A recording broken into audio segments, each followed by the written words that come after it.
The number of Americans who have mistakes on their credit reports is staggering. A 60 Minutes report exposed that most people cannot even correct the problems. CBS 2's Christine Sloan follows up.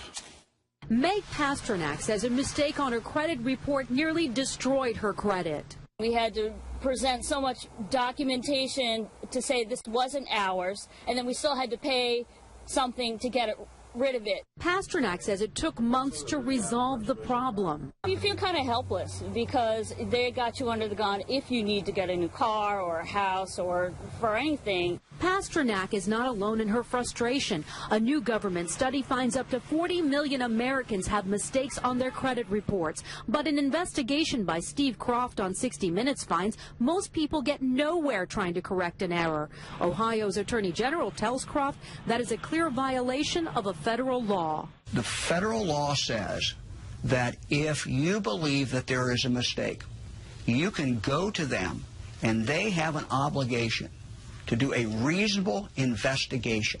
They're not doing a reasonable investigation. End result, if we're successful, is a deletion of that record from your credit report. The credit pros in Newark help people fight agencies like TransUnion and Experian. All the information they receive from a customer, they translate it into a code. They don't forward the letter and the proof of payment to the creditor. They just forward the 3-digit code. So the best way to protect yourself? Go directly to the creditor rather than going to the credit bureau themselves. Another good habit to get into, check your credit report periodically to make sure there are no changes.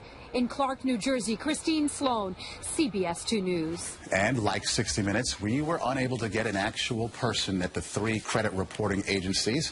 60 Minutes was referred to the spokesperson for the agencies, who provided a statement citing an industry-sponsored survey that showed 90